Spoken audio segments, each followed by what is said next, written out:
Hey guys, it's Kompeki here, and in this video, Screwface, the 6-man on Evil Geiniuses, the team that won VCT Champions, will teach you how to play Neon from the beginner level all the way to pro play. If you want to watch these free mini lessons live, join my Discord server. Also, if you don't know who I am, I'm Kompeki, and I run Valorant's #1 live coaching program that helps players rank up 5 divisions in 6 weeks. Apple went from Plat 3 to Ascendant just 2 weeks into the program. 2 weeks ago, we opened up 80 spots for season 16 of our Immortal roadmap program.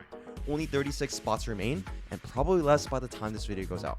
So if you're interested, sign up with the link below to book a free call with me and my team to see if you'd be a good fit. Without further ado, let's get started. Let's start. Mindset. What makes a good Neon player? Well, you have to think, why am I locking Neon instead of a support role or instead of a different duelist? Go fast, entry fast, WK Gaming. Decent answers. Neon is good at going fast, but why is Neon so strong? It's a disruptive agent. It introduces chaos that otherwise wouldn't exist. If you're playing against a Neon and you're an IGL or you're, let's say ranked, right? Because like maybe you're not IGLing other than Premier, right? You now need to track Neon movement because Neon rotate timings will break every single timing in the game. If Neon decides to sprint rotate bomb sites, she will be there significantly faster than any other agent than maybe Yoru. This is why you're running Neon. It's to force the enemy team to be more uncomfortable both on execs and rotates. And that's a mindset you have to play with. It's a very disruptive agent, should be played as such. If you want a hard entry, you lock Jet. But if you want to be high levels of teamwork, highly disruptive, you're creating interesting and unique entry pathings for your team, Neon's the right way to go, right? Mechanics speaking, I will say Neon is probably the hardest duelist in the game, with the exception of maybe Yoru. When it comes to Neon mechanics, right? It's basically all motion. It's how you manipulate your movement. And if you want to be a good Neon, you need to go into the server and practice this type of stuff. What do I mean by that? Let's take Icebox. I don't know if you guys are big Neon players. You've probably seen the guy that like does crazy Icebox movement on TikTok. There's a lot of people that do it, to be honest, right? But basically, you want to be able to entry in a way that is consistent game to game. So what I mean by that, like let's say you want to exec C site. You want to have a specific pathing that you do that's consistent for yourself. You want to have an entry pathing that is going to ISO back site, right? You want to fight back left. So on this back left entry pathing, you B-hop jump spot this corner because it's the best info gathering util in the game. You no longer need to use drone or have one of your important characters risk their body on the jump spot because Neon can do it significantly faster and with less risk than any other agent. Jump spot it once. If you see nothing, you sprint up, wall, you send stun, back plat, and then you slide through the wall with dart landing same time, right? Very basic, almost no server time required. You could do this in any ranked game, right? The only thing that you need to be confident with is this jump spot and scaling long before you pop your wall and then sliding through on the right timing when you stun. And that's something you could practice in server and bring into your ranked games, right? And that's like just an example of what you need to do to be prepared. When you do this wall, especially in your lower ranks, you're going to get swung, right? Like people in ranked especially are monkeys. They're apes. You're going to get aped every time. And so a couple counters to that is that you could put your wall up, bait the swing. You can put your wall up, tell your teammates, yo, 2 of you hold this wall. I'm going to run up. If he swings through, play my trade. Because generally speaking, if you're going 1-for-1 on trades on the bomb site, it's advantageous to T side. Think about it. If you're execing C, who is going to swing through this wall? Realistically, the only 2 people are going to swing are the ones on the right here and the ones on the left. Because like these are the people that you're trading. If the guy on the left swings, this is the anchor position on the bomb site. There's not going to be anybody else back plat, most likely. And so if someone goes 1-for-1 with you, it guarantees you left side sight. That's a positive trade. If a guy from back right side sight swings through your wall and gets insta-traded, it's either a quick flutter, which is good because that means there's no more rotates coming, or it's a second man on the bomb site, in which case you know that once this guy floods from back site, right, then the only 2 variables that are open now are going to be this logs and close right angle and this left side of bomb site. If the guy back right swings, there's only going to be a guy close or a guy back plat now. And so no matter what you're getting a lot of info rather than having to swing through the wall yourself and potentially not going 1-for-1. Because you're going to die a lot on entry, and that's why I say it's a very hard agent. You have to be mechanically gifted, and you have to make good decisions fast because you have no bailout. Neon's strongest suit is her movement and how hard she can entry with Yuto, and her biggest weakness is how hard she can entry with Yuto. Because you're in. Once you put the wall up and you start sprinting, you are in. It's over. It's Jover. If someone swings you, you have to take the gunfight and you have to commit the bomb site now. Whereas with Jet or Reyna, you can dismiss, you can dash out, raise, you can double satchel, or you can satchel sideways, you know, like there's a lot more stuff you can do. Your mindset on attack side. What do you want to accomplish? You want to accomplish very disruptive takes, right? Let's say you're on A and you're defaulting A, something that Neon's really good at, and you're against an Opper, right? And you're T side, Neon. Okay, the Oppers opt A most rounds. What you do, you sprint to this corner, you bunny hop, you high gear, jump spot it. If the Opper's not on the line, it means one of two things. It means either he's short, which you could have probably like heard. So like this is why footsteps are very important. When you sprint up, you should be listening to the short footsteps and you hear them sprinting down, no shot. Opper's not on the line. Opper might be short. If Opper's on the line there, realistically the Opper's C or B, and you're able to take all the space for free. And from here, use Sprint, which is rechargeable utility, and you can do one of two things. Once you have this space, you either reset or you exec. If you reset, that's more like IGL theory, right? But you can take space, create pressure, create uncertainty, and then you reset. And so the reason why you're doing this info spotting, info gathering on A, right, is because you're trying to determine whether it's weak side or not. Because Neon excels at speeding up and accelerating on weak side. So let's say there's nobody on this line. You saw Soba dart, but he insta gave space. Realistically, A side is weak. You call your team to exec, have your team land a dart and a flash when you're going in. And that's when you do, like, let's say, for example, if you think he's playing backside, you do this wall, right? You do a Neon wall, lets you get out of the choke, lets you scale sight like this so they can't swing into your wall. You do a shallow angle, so it's hard for them to swing in until you get here. And then you pop through, say you're running a breach, you call for a flashback sight, you pop through the wall, same time with the flash, right? And that's how you speed up on a weak side. The slide by itself is not really good utility to entry. It has to be comboed with util. The slide is to force them to look at you while the flash is popping and to like play to survive in that moment. And then when they're blind, you commit the kill. Or if they turn the flash and you're sliding, then you commit the kill. Because they have to pick between you or the flash, and no matter what, a disruptive piece of utility is going to hit them. Is it recommended to dash into A site with no info? If no info, what do we do? If you don't have info, then you just reset. Something that's like very undervalued, especially in ranked, and it will win you more rounds than any amount of like Neon Masterclass will ever do, is playing the map. Think about it from the enemy perspective. Neon forces your Opper off this angle and takes space. You sprint up long. This is a great time to use sprint, by the way, because it creates an audio cue. You sprint up long, show them that you have long control, and then you insta shift walk back into garage, right? What does that do? They could be A still from the enemy until they use drone or something to re-clear. And then if you show garage, but you left like an omen bottom short, right? Oh, A is free. It pulled a lot of rotates, A is free. We're overstacked A now. So what do they have to do? They have three options. You rotate back, you gamble the stack, or you re-clear. What most teams will do is either rotate back or re-clear. And so when you show yourself garage, now your Omen has been given a re-clear potential where they walk down short, they look, oh, we got to make sure lobby's clear or whatever, right? This guy goes 1 for 1 or maybe 2 for 1. He has a chance to win the round. If he just goes 1 for 1, maybe you don't have a round winning pick, right? But now you have info. Say Breach is dead now. Now you know that you can C split because his Breach util was overstacked A, and if Breach is overstacked A, then C is probably going to be weak. And not only that, but now he can't do this line stun anymore. So that's why you're playing Neon. You're playing Neon to manipulate the map until you find an opportunity to accelerate on weak side, and then you commit all your util with your team. It's very hard to deal with. Neon is very highly team reliant, probably the most team reliant duelist in the game, other than maybe Raze and maybe Yoru. Both of them are very team reliant as well. When it comes to maps, I think Neon's best map is probably Fracture, followed up with probably Haven. Lotus is another great one. A big thing, Neon's ult is not useless in high elo. It's actually insane. It's just way harder to get value than Jet Knives, which is why people like say it's useless, because you have to think, right? When you're playing Neon, to set up a Neon ult, you have to think, because it's on a timer, right? And good players will just let the timer run out. But let's say you're on Lotus, right? Let's say you have this Viper wall, you're running Neon, Sky. Let's say you want to do an eco re-clear. They take A every round, but they take it slow. Start Neon in tree or Omen in tree. It'd probably be Omen in tree like this. And then when they take this space and they're close on the wall right here, you stack up close wall, you sky flash through with a double dash from Neon. Like you sprint slide, pop ult, sprint slide. And then now they're double flash and you have a field day. But that requires thought. That requires anti-strat. You can do the same thing at like a mound re-clear, right? Like you need to bait them into an unrecoverable fight. They need to be in a position that they cannot get out of. They cannot play time against you. And that's when Neon ult shines, because they're forced to take gunfights with a guy who's moving at Mach 10 who's able to 3-tap you. And every time you get a kill, the run reset activates again. So it's like an insane snowball. And you could go like even hard rubble, like you could hard double dash rubble as well. Like it's very strong. Neon mindset, strength, space creation. insane. The chaos. The amount of chaos that Neon creates is very underrated when you throw your wall up and you sprint in. People have no idea what's going to happen, and that causes indecisiveness. That's very strong in an exec. Neon's strongest suit is for dry run potential. So let's say you wanted to run a cohesive like Lotus exec. Let's say you want to exec B on eco, and you put this wall up so you can entry it, and you're playing with Sky.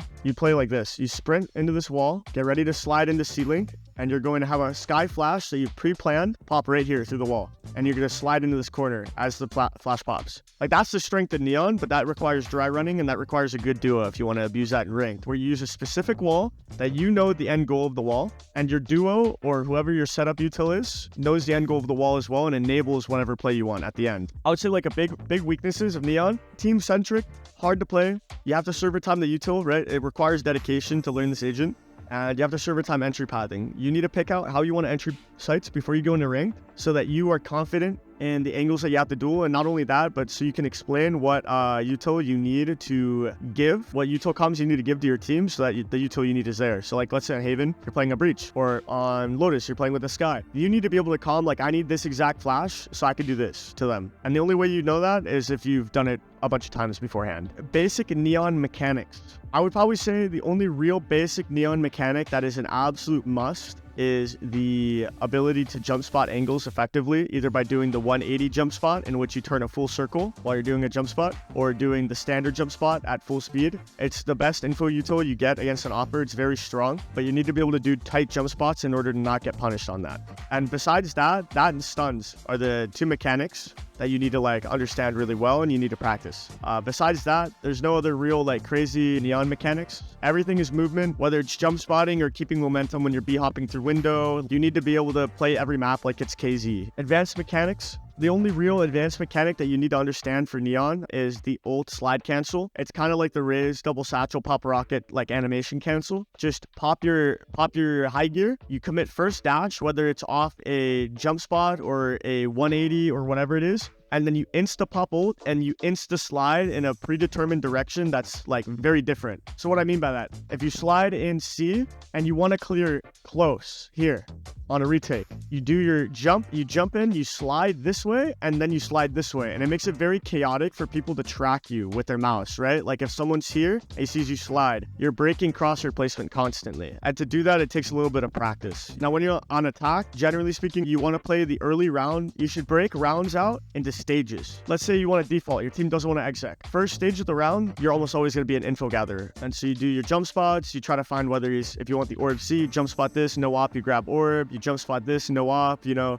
If you want to take garage control, you can sprint dash with util, take garage control, then reset, and then re-clear A with jump spots. Try not to use your dash, try not to use your wall, and you save this util, this key util, for when you get a round winning like information. So like, let's say if you get your omen bottom short on the A default after jump spotting these angles, and you reset garage, it calls that they rotated back, you come slam A with wall and dash, right? And you've done your job, you set up that round exclusively as Neon. No other agent can really do that and get that much map control in a short amount of time. Besides that, just making sure you're a very vocal entry, combining util and whatever your teammates want to do in ranked. When it comes to defense, your main idea like is quick rotator, which is why you see Neon generally on 3 bomb site maps. What you want to do, I would start either A-Link or C-Link. I would probably never start dead EC. Now, what you want to do if you're C-Link is you contest garage. If they try to fight garage, you stun off this box or however you want to do it, right? It really doesn't matter. But you want to contest this garage control, let them know you're there. And if they cancel and give the garage control, then you insta gamble. You know what I mean? You try to play like you're a predictive agent. Like you're trying to beat the rotate every time, which is why high gear is very important. If you're starting A-Link, it's kind of the same thing. You should generally, instead of starting A-Link, start from B.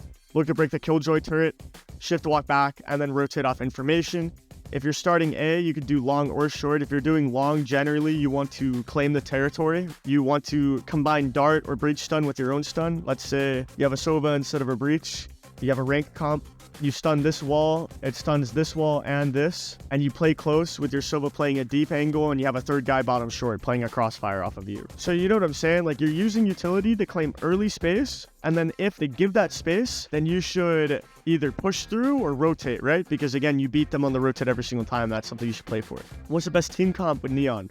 It's hard, again, map specific, but like let's do Lotus, because like Lotus is easy. You always want to have a Sky with Neon. You do an Astra as well, you do a Killjoy, and then then your fourth can be like any assortment of agents, to be honest. My personal favorite is one of these three. These are all very valuable agents to have on the map. And you play either single initiator, double controller neon, or you play double initiator, single controller neon. And whatever you play, you just shift your game plan a little bit, right? Like with this comp, I'll give you some sauce. You put an Astra Star here. You have neon play the jump spot. If neon jump spot hits, with high gear, you know, there's someone hard contesting. If you're running solo initiator, then you sky flash suck the corner. If you're running double initiator, then you commit breach util. And then you take this space, grab orb, and reset, leaving lurk. And then you reset back, you just hard shift towards A, and then you reclear with Viper util if you're playing double controller. If you're playing double initiator, then you either use Sky Dog or Fade Dog or Breach Flash to reclear, right? So you need to, again, use the mindset of taking space with util, specifically rechargeable util, and then hard shifting, taking space with not rechargeable util, and then you have a picture of this map state, right? If you have C, you have a lurk front B, and you retook A space, you should know which site has which agents. Maybe they nade fade tethered A early, and then when you recleared C, they use Roomba on your lurk. Well, now you know A site's weak because they've overshifted C. But you only know that because you've taken C early and you've already recleared A. So you just need to, again, play the info game with Neon, especially on triple bomb site maps. You should not hit a bomb site early unless you're very confident in the hit, like exec util. So like say, like you shouldn't C-slam on Haven unless you have Sobolt or Breach ult. You should almost always be playing the info game. And then the Sunset, you know, like I kind of touched on this a little bit. I have no thoughts on Sunset as a map yet. I think Brimstone and Fade are going to be strong on it, but duelist-wise, like I need to run some scrims on it. I don't want to give you guys bad info. And then so when you're practicing Neon stuff, the solo specific things you can do, you should practice solo.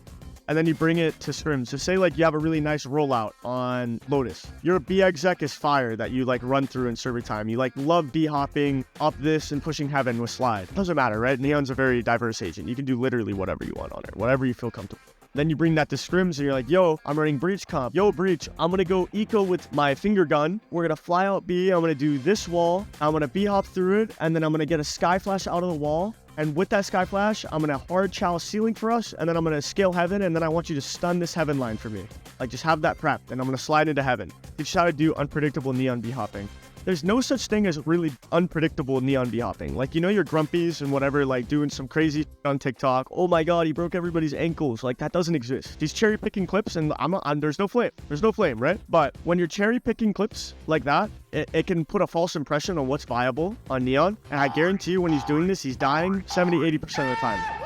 And he's like top level movement. So like when you're doing unpredictable B hopping, right? The times you abuse it is like when you have to break a LOS, right? So let's say there's an upper on this angle. Well, let's say there's a chamber on this angle. You B hop this corner, you B hop strafe this corner twice. And then when he sky flashes, you like B hop around the corner and B hop at him. That can work, right? Because you're gap closing, you're forcing the TP because of pressure. And if he doesn't TP, he's right here and he's holding you. That's when you commit slide. You slide wide and you play to one tap. But unpredictable B hopping, like again, you're using it, a better way to phrase it is you need to use the movement to scout angles. And that's the unpredictableness of Neon, because reacting to a fast B-hop scout, like a fast B-hop jiggle, very, very hard. But reacting to Neon just B-hopping out, going left, right, left, right, left, right, the way that damage stacks in Valorant, if you get tagged by a single bullet tags you, you are losing momentum and your next B-hop will not be high gear. So like that's why like doing like B-hopping at people, especially the higher in rank you get, it's going to be diminishing returns. Now at like gold or something, plat,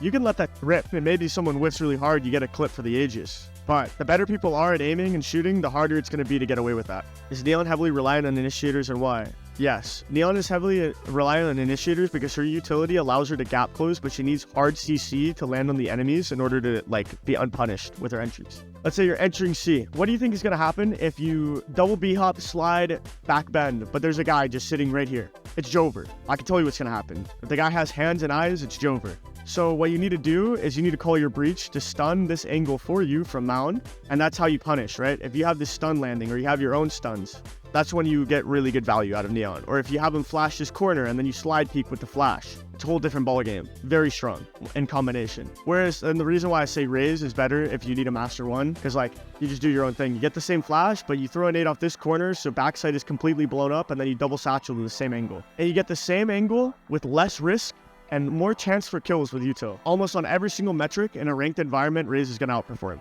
about myself not using ult enough. What are some good times to use it? I'm pretty sure someone else asked this. You want to use Neon ult when you're in a situation that forces the enemy team to fight you. Because, like, think about it. If you're the enemy team and you hear Neon pop ult early in the round, are you like, yes, I can't wait to fight this guy, moving super fast on an eco round where you'd otherwise have a classic? Yes, let's fight him right now. Or do you just give space and let the ult run out? If your answer is yes, I want to fight him, you need to find a different game to play. I should be honest. It's time to roll. It's time to play Terraria. But if you were like, yeah, we should just give space, let the ult run out, you're moving up in ranks. You're moving up in ranks, right? Again, you need to apply that mindset to the enemy team, right? Like, when you're popping ult, it's not good enough to just be like, holy I have finger guns, I'm swinging. It's like, I'm going to pop this ult. The enemy team is going to have a reaction to this. How do I abuse that reaction? So let's say you're execing C, but you want to fake it. Let's say you have Viper ult up. For some reason, you're running Viper on Haven, so you decide to do a QB sneak. So you fake C. So you run up, do the top C smoke so you don't get killed early. You pop this wall. You have your double smokes land. You have your Soba selling the fake with you. Maybe he drones you up, and then he sends dart. And then you pop your ult, and you